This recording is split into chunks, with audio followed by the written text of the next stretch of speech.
The Unspoken Arts of a Japanese Wooden Urinal, presented by Surya Sundarmurthy. Behold, one of the most marvelous innovations of the world, the Japanese Wooden Urinal. You are most likely thinking, Surya, what's so marvelous about a wooden urinal? For its time, it was truly a great advancement for toilets, and it was praised quite highly. Previously, people used to dig out small ditches and bury their waste or even dump that entire mess into the water. Those methods created significant problems, like polluting streams of fresh water and causing mass sickness. Japanese wooden urinals were a relatively new invention in the 1900s, and it followed a long line of progression for both aesthetic and culture. There were also variants too. The urinal, or sometimes coined the squat toilet, not only used wood for its material, if one was feeling fancy enough, they would use porcelain. It was right around the end of the World War II era that these toilets started using material like marble, porcelain, and the same time where human fertilizer began getting banned for unsanitary purposes, which we'll get into later on in the presentation. So what did bathrooms typically look like? This is an illustration of a wooden urinal. They generally have two compartments, where one can either be made of wood or porcelain. That's sometimes going to have a flower design called the asagawa, meaning morning face. And the other is the basket for carrying, and I'll leave the rest of it up for imagination.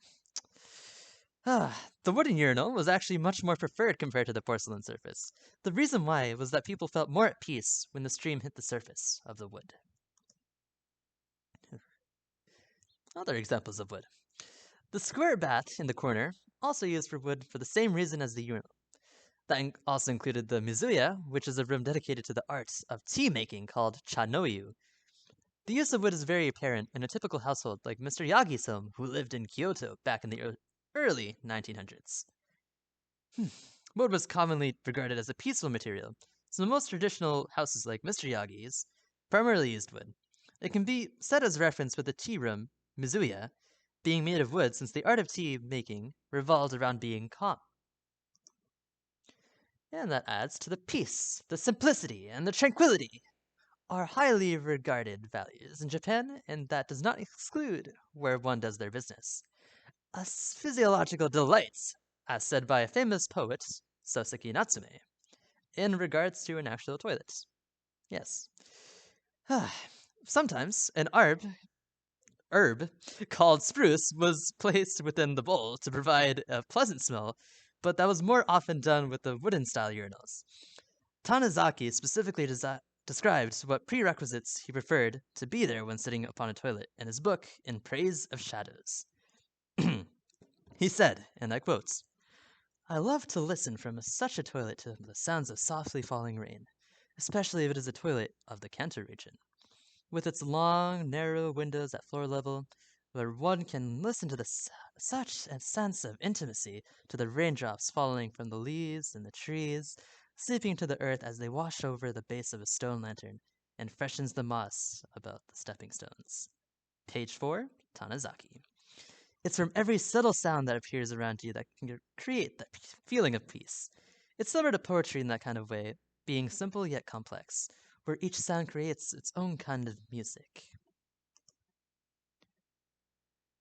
Efficiency. Urinals here in the US may seem easier to use to us, but when we take into account the difference in clothing, such as kimonos, doing such business with an American urinal actually proves to be quite difficult. If you think about how the way the kimono is shaped, the act of doing business is much harder to do when it's right in front of you, since it's more of an opening on the bottom.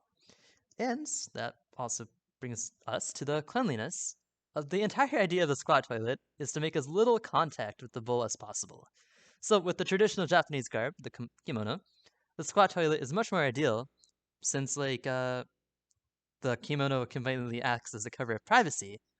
And it is also worth noting that in front of the toilet, there's actually a rack on top of that slab called the kinukake for any towelettes, so it does not touch any of the sticky floors or anything like that. It's not merely an aesthetic design choice, just so you know. Cleanliness, part 2. As depicted in the image on the right, the sandals are there to prevent contact with the unclean floor of the urinal, and it's to be expected.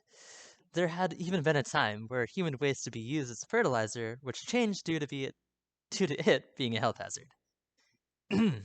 The waste of rich people was highly sought since their diet consisted of more nutrients. Yeah, however, it was only a matter of time where it proved to be a health hazard when a large number of people caught various illnesses. Evolution. Cleanliness is still a key aspect in modern Japanese toilets, specifically the bidet, which helps clean oneself after taking care of such business. The bidet is quite thorough with its cleaning because of its ability to move around the water jet. It's rather futuristic. It makes you wonder why you don't see so many of these in the US. Sure would be pleasant to have around. Decline in traditional? With more and more modern medicine being available and more international flight coming in, the need for Western toilets increases. Senior citizens need more support, and the international people just aren't accustomed to the nature of the squat toilet. It's also worth noting of the large kinokake, as I mentioned earlier, were initially rectangular as seen up front, started to get more rounded as time passed since they were seen as more artistic. A toilet hunter? Traditional urinals are declining in modern Japan as they are getting replaced with Western toilets. Maritomo, aka the Toilet Hunter, is one of the many people seeking these toilets, keeping the tradition alive. The specific style of squat toilet that's next to Maritomo is called the hibako. It was primarily used by the upper class, and the servants would be the ones to dispose of the waste in the buckets afterwards. And I hope you learned a little something from my presentation today. It was a very hard presentation to do, but yes, good.